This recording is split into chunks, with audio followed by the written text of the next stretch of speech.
Jiguiba akaba akina nka attacking midfielder cyangwa se ni wa mukinnyi ukina mu kibuga hagati ariko asatira izamu, ariko akaba anashobora gukina nka attacking,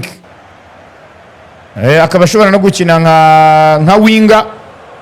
ashobora gukina ku ruhande asatira uruhande rw'iburyo cyangwa se uruhande rw'ibumoso. Uyu munyamali rero akaba afite imyaka 22 y'amavuko uko yavutse ku itariki 4 z'ukwezi kwa mbere umwaka wa 2004, ndetse akaba yari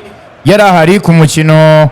ikipe y'igihugu ya Mali yatsinzwemo n'ikipe y'igihugu ya Iran ibitego 2-0 mu mukino wa gishuti.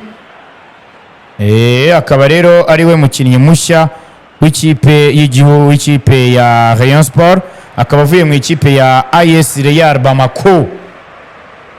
niyo avuyemo, ndetse akaba yanakiniye n'ikipe ya US Buguba. Akaba rero ari we mukinnyi mushya w'ikipe ya Rayon Sport, ndetse uko ndi kubibona mu mukino aheruka gukina ni umukino wabaye tariki 16 z'ukwa gatandatu 2026 ubwo ikipe ya Real Bamako yatsindaga ikipe ya Union Sportive Buguba yo muri Mali n'ubundi ibitego 4-0.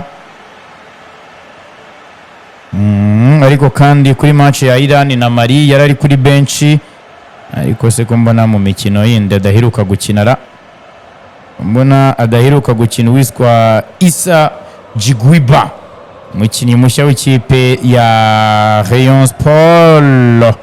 Ikaba rero Rayon Sport nyine maze kumutangaza irango ramubona rwose cyane, akaba afite ibitego 2 muri CAF Confederation Cup,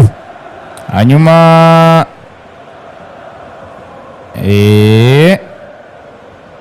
anagina ikipe ya Yelen Olympique kinira ikipe y'igihugu Mali.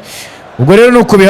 bihagaze uwo niwe mukinnyi mushya w'ikipe ya Rayon Sport nk'uko imaze kubitangaza. Ubwo muri rusange akaba abaye umukinnyi wa 11, yabaye umukinnyi wa 11 Rayon Sport itangaje, yabaye umukinnyi wa 11 Rayon Sport muri rusange isinyishije kugeza ubu ngubu, kuko ubwo akaba abaye umukinnyi nanone wa 7, abaye umukinnyi wa 5, abaye umukinnyi wa 5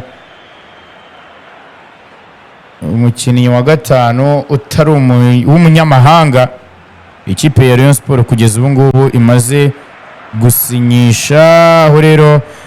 aje akurikira abandi bakinnyi batandukanye,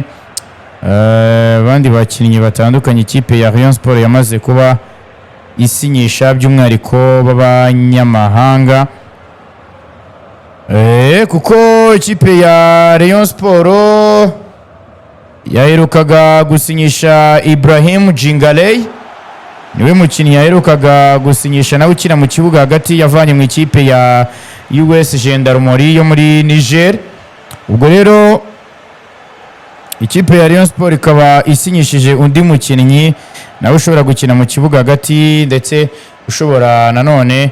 kuba yakina mu mpande asatira. Ubwo muri rusange abaye umukinnyi wa 11 Rayon Sport isinyishije, ndetse kugeza ubu ngubu ntago Rayon Sport rwose ikitwa gusinyisha abakinnyi bakuru cyo iri kugikozwa muri make, n'ubundi ikomeje kugaragaza yuko projet yayo n'abakinnyi bakiri batoya gusa. Ubu rero niwe mukinnyi mushyashya w'ikipe ya Rayon Sport nk'uko imaze kubitangaza. Ubwo n'ubundi nta handi hantu mushobora kuzajya mukura updates zitandukanye uretse hano ku munota.com.